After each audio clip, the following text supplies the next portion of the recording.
ایک عالم دین نے واقعہ بیان کیا، یہ جو ٹرک ڈرائیور ہوتے ہیں سامان ادھر سے ادھر لے کے جاتے ہیں، کوئی 50-60 سال پرانی بات انہوں نے بیان کی کہ خراسان مشہد سے وہ وہاں رہنے والا تھا، اور وہ کہتا میں ایک دن سامان لوڈ کر کے جا رہا تھا اور شدید سردی تھی، برف پڑ نہیں رہی تھی لیکن سردی ایسی تھی کہ انسان جم جائے.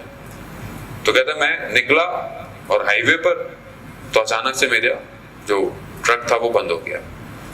اب میں باہر نکلا اور میں خود مکینک بھی تھا، مجھے سب پتا تھا، میں نے پوری کوشش کر لی جتنا میں جہاں ہو سکتا تھا کہ یہاں مسئلہ ہوگا یہاں مسئلہ، مگر ٹرک سٹارٹ نہیں ہوا. اور اتنی سردی تھی کہ میں اگر تھوڑی دیر باہر رہتا تو مجھے پتا تھا کہ میں مر جاؤں گا. اور جب میں نے دیکھا کہ اب غروب کے قریب ہو رہا ہے تو میں کچھ کروں، لیکن میں کیا کرتا؟ کہتا میں آ کر اندر بیٹھ گیا کہ کم از کم اندر پھر بھی تھوڑی سی تو گرمی ہے. لیکن مجھے سمجھ میں آ گیا کہ اگر میں نے غروب تک کچھ نہیں کیا تو آج رات کو میرا جنازہ ہے یہاں سے. اتنی سردی تھی اور مجھے دور دور تک کوئی نظر نہیں آ رہا تھا. ایسے میں کہتا ہے میرے آنکھوں کے سامنے میرے بچوں کے چہرے آنے لگے جنہیں میں خداحافظ کر کر آیا تھا، اور یہ تھا کہ اب میں ان کو نہیں دیکھوں گا. اور اپنی بہت ساری چیزیں مجھے زندگی کی، یار ہمارے ساتھ بھی ہوتا ہے زندگی میں، انسان کہیں نہ کہیں پھنستا ہے ایسی مشکل میں کہ جہاں اسے اپنے اعمال نظر آنا شروع ہو جاتے ہیں کہ یہ میری غلطی تھی، یہ میری کوتاہی تھی. تو کہتے ہیں اس وقت مجھے میرے اعمال آنا شروع ہو گئے. میں نماز کے معاملے میں کوتاہی کرتا تھا، کبھی رہ جاتی تھی، کبھی دیر سے پڑھتا تھا.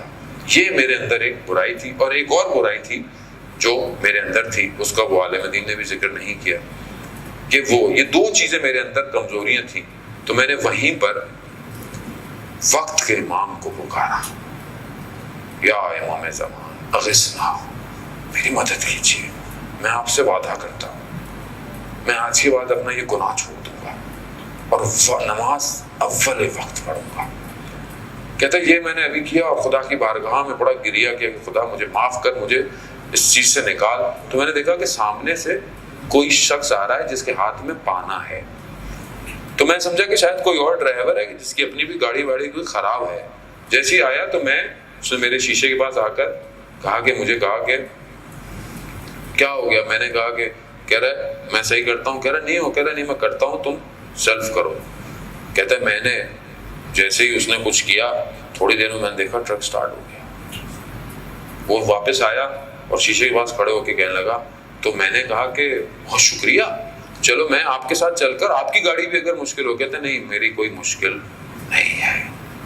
کہا نہیں یہ کیسے ہو سکتا ہے، آپ نے میرے لیے مدد کی ہے تو میں کوئی نہ کوئی تو آپ کی مدد کروں، میرے پاس کچھ پیسے ویسے جو تھے. میں نے کہا تو کہنا نہیں ہمیں کسی چیز کی ضرورت نہیں ہے، بس اس عہد پر قائم رہنا جو تم نے کیا ہے. کہہ رہا یہ میرا سننا تھا تو میرا بدن خشک ہوا اور میں اتنا بھی ادب نہ کر پایا کہ میں باہر نکلتا. لیکن جیسے ہی مجھے سمجھ میں آیا کہ میں باہر نکل کر پاؤں میں پڑ جاؤں، جب تک وہ شخص غائب ہو چکا تھا. محمد وآل محمد صلی اللہم صلی علی محمد. کہتا ہے پھر میں گھر گیا میں نے گھر میں اپنے بچوں کو بیوی کو جمع کیا. کہا کہ دیکھو آج سے پہلے جو زندگی تھی وہ تھی، آج کے بعد زندگی بالکل تبدیل ہے. بیگم کو بولا اب تمہارا حجاب صحیح ہونا چاہیے، اگر تم کر سکتی تو ٹھیک ہے، نہیں تو میری طرف سے تمہیں خدا حافظ. بچوں کو بولا ہم تو پہلے سے اچھے تھے، تم خود اچھے نہیں ہو رہے تھے. پھر ایک دن کہتا ہے کہ میں اپنے جہاں وہ ٹرک لوڈ کرتا تھا تو وہاں پر اذان کا وقت ہوا. تو میں نے بولا کہ بھائی نماز پڑھنے چلو. تو سب نے بولا کھانا کھانے چلو. کہتا ہے نہیں. تو سب نے میرا مذاق اڑانا شروع کر دیا. لیکن میں نے کہا کہ بھرت کیونکہ نماز کا مذاق ہو رہا تھا تو میں نے انہیں واقعہ سنایا. سب نے مجھے معافی مانگی مجھ سے اور سب نے وہیں پر باجماعت نماز پڑھی اور پھر اس کے بعد زندگی کام. عزیزان محترم، آیت اللہ قاضی طباطبائی رضوان اللہ تعالیٰ علیہ جنہوں نے یہ دعویٰ کیا تھا کہ جب امام کا ظہور ہوگا جو سوال امام سے کیے جائیں گے وہ میں جانتا ہوں. انہوں نے یہ کہا ہے کہ اگر کوئی اول وقت نماز پڑھے اور کسی مقام پر نہ پہنچے تو قیامت میں میرے گریبان کو پکڑے. صرف ایک کام، نماز.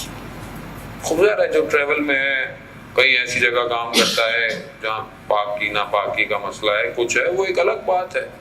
لیکن جہاں میرے پاس اپرچونٹی ہے، موقع ہے، پڑھ سکتا ہوں اور بیٹھا ہوا ہوں،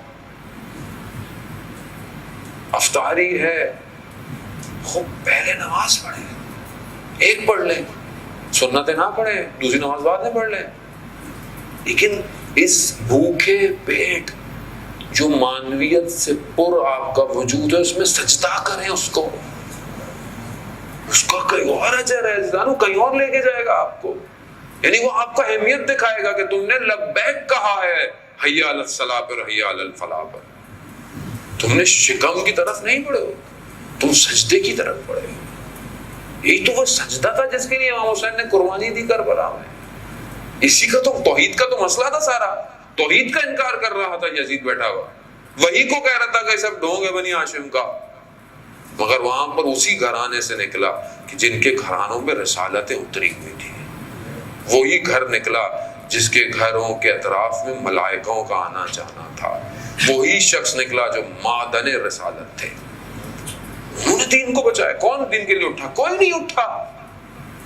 اور ان کے ماننے والے اگر اپنی عبادتوں میں کوتاہی کریں، اسلام اور ہماری اپنی شرمندگی ہے، انہیں تو کوئی فرق نہیں پڑتا.